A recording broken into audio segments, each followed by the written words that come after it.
আসসালামু আলাইকুম এভরিওয়ান, কেমন আছেন সবাই? যে যেখান থেকে আমার ভিডিওটি দেখছেন, আশা করি আল্লাহর রহমতে সবাই অনেক ভালো আছেন। মাটির চুলায় কি কখনো এইভাবে কুমড়ার পাতা ভর্তা খেয়েছেন? একবার হলেও ট্রাই করে দেখুন, ভর্তাটি অসম্ভব সুন্দর খেতে। এই টাটকা পাতাগুলো আমি গাছ থেকে তুলে নিয়েছি এবং ঝিরিঝিরি করে কেটে নিয়েছি। এবার এগুলো ভালোভাবে পানি দিয়ে পরিষ্কার করতে হবে, যেন বালি না থাকে।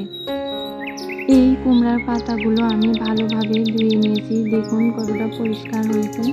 কুমড়ার পাতা কিন্তু শরীরের জন্য খুবই উপকারী, রোগ প্রতিরোধ ক্ষমতা বাড়ায়। দেখুন এখানে আমি পেঁয়াজ, রসুন আর মরিচ ভালোভাবে ধুয়ে নিচ্ছি। পেঁয়াজ, রসুন, মরিচ এগুলো আমি ভালোভাবে ঝিরিঝিরি করে কেটে নিয়েছি। এবার শাকগুলো কড়াইয়ে সবগুলো ঢেলে দিব। যারা কখনো এইভাবে কুমড়ার পাতা ভর্তা করে খাননি, তারা একবার হলেও ট্রাই করে দেখুন, খুব মজা লাগে খেতে। আর এই যেগুলো পেঁয়াজ, রসুন, মরিচ কেটে রেখেছিলাম, সেগুলো সব একসাথে দিয়ে দিব।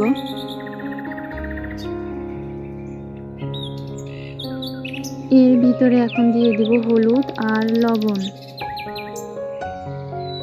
কুমড়ার পাতা ভর্তা শুটকি মাছ দিয়ে খেতে অনেক ভালো লাগে, কিন্তু আমি এখানে শুটকি মাছ দিব না, শুধু পেঁয়াজ, রসুন আর মরিচ দিয়েই বানিয়ে ফেলবো। পাটকাঠিতে কি কখনো আগুন ধরিয়েছেন? মাটির চুলায় কি এভাবে কখনো রান্না করেছেন? সচরাচর গ্রামের মেয়েরাই এরকম পাটকাঠিতে আগুন ধরিয়ে রান্না করতে পারে। শহরের মেয়েরা তেমন পারে না। গ্রামের মেয়েরা শুধু রান্নাই পারে না, তারা আলহামদুলিল্লাহ সব কিছুই অনেক ভালো পারে। এই পাটকাঠির সাথে এখন খড়কুটা একসঙ্গে লাগিয়ে দিতে হবে, তাহলে খুব ভালোভাবে জ্বলে উঠবে। দেখুন কত সুন্দর ধীরে ধীরে আগুন ধরে যাচ্ছে।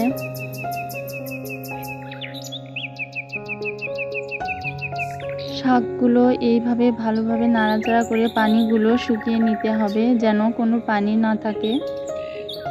এইভাবে জাল দিতে থাকলে পানিগুলো আস্তে আস্তে ধীরে ধীরে শুকিয়ে যাবে। তেল কিন্তু অবশ্যই দিবেন, তেলটা স্কিপ হয়ে গেছে।